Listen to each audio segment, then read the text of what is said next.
Hi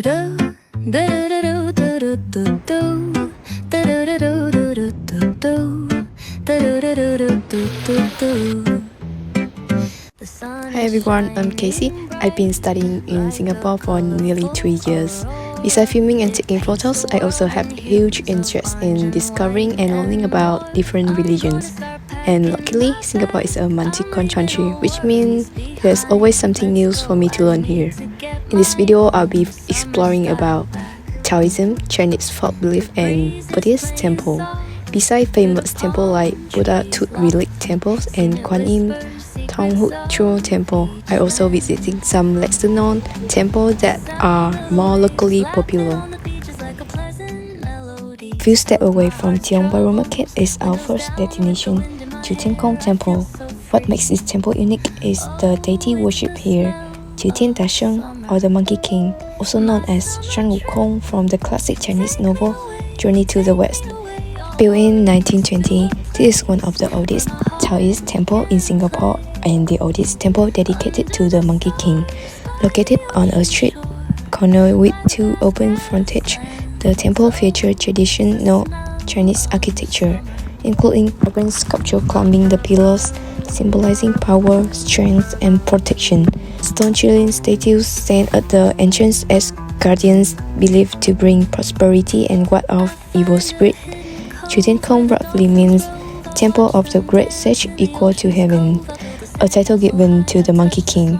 The temple is looked after two friendly aunties, open daily from 8 AM to 4 PM. If you ever walking around the Tiong Bahru neighborhood, it's definitely worth a visit.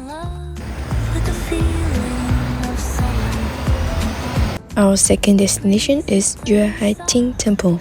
Located right in the middle of the city and surrounded by tall buildings, this historic temple is one of Singapore's oldest Taoist temples.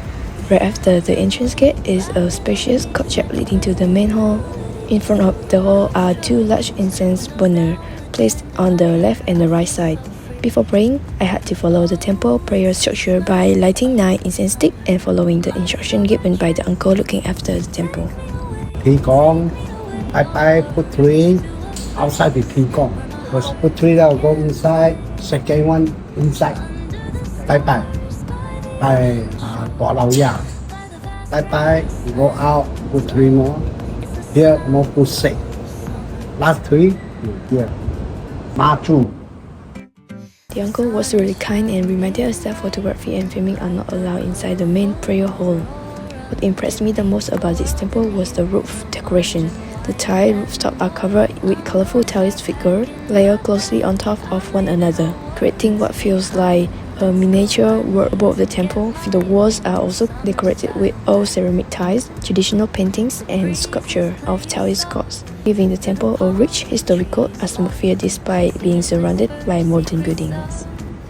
Moving to our third destination, Tien Hậu Keng Temple, located around 15-minute walk from Yue Hai Ting Temple. Built in 1839, Tien Hậu Keng is the oldest Chinese temple in Singapore. The temple is dedicated to Tien Hậu, also known as Matru, the goddess of the sea. The temple is a beautiful example of traditional Southern Chinese architecture. The rooftops are decorated with detailed carving of dragon phoenix and colorful broken porcelain pieces layered along the roof ridge. One of the most fascinating things is that the temple was originally built without using a single nail. Walking around the temple from left to right, one of the first halls is dedicated to Kongzi Kong, or Confucius, the famous Chinese philosopher whose teaching focused on morality, education, and respect. This is a Buddhist prayer hall.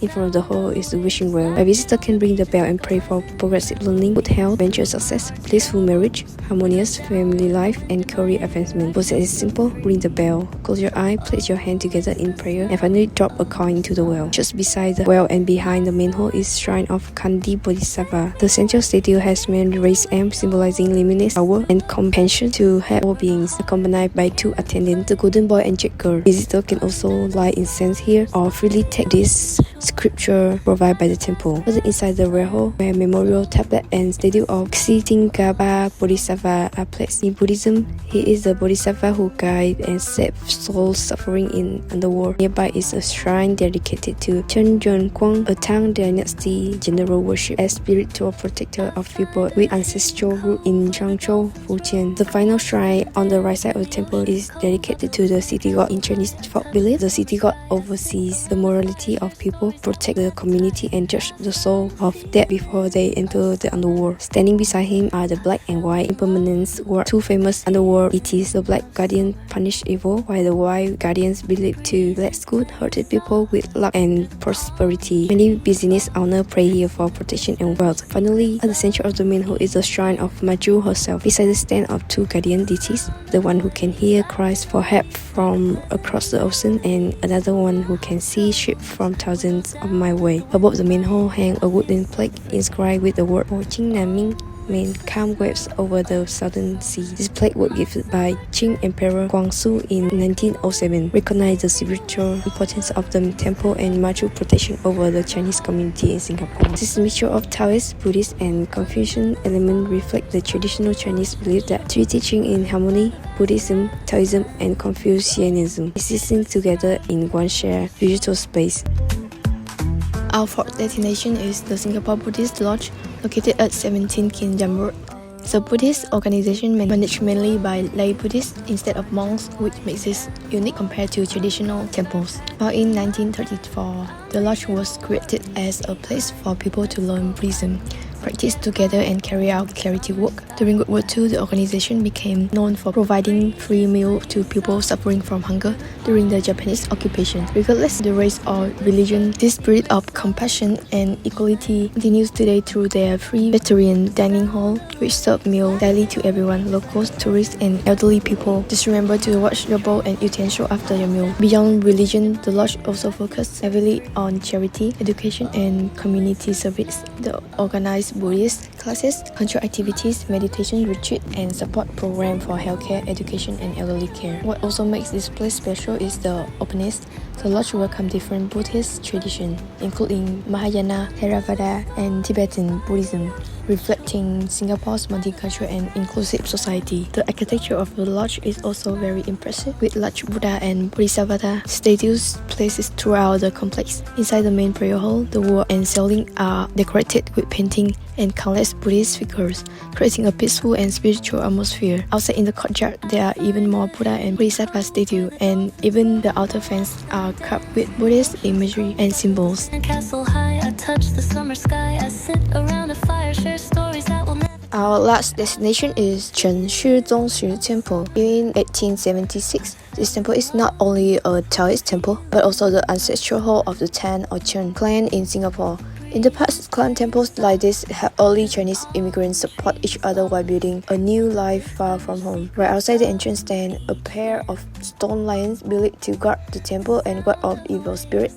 Above the entrance hang the large red plaque with golden Chinese calligraphy, giving the temple a grand and sacred atmosphere. Walking through the entrance, you'll first see feng shui well filled with koi-fish, symbolizing luck, prosperity, and harmony. At the central altar is the shrine of Kai Zhang Shengguang, also known as Chen Junguang, a Tang dynasty general who had developed the Jiangzhou religion in Fujian, China.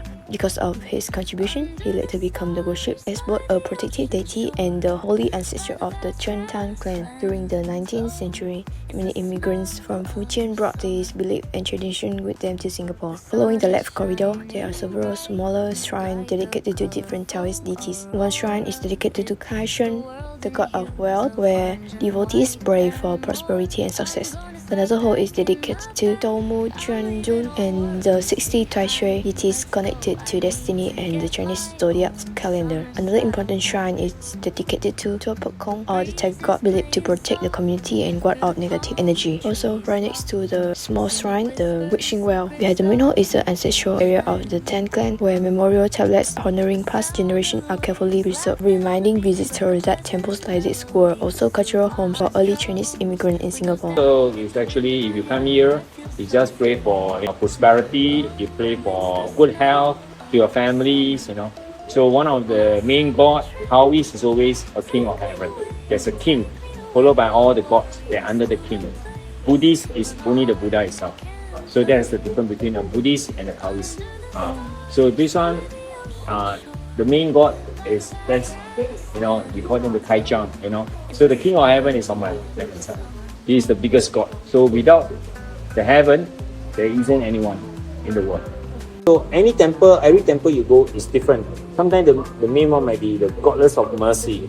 We call them the Guan Yin, okay? Or maybe the goddess of the sea, okay, the Machu, that one is the Machu. The goddess of the sea is also the one. Some of the temple might be the general Guan Yu, the red face, that is the law, so the general Guan. Some of the temple might be another god, it depends. But overall, it's similarity. Most of the Taoist temple is similarity.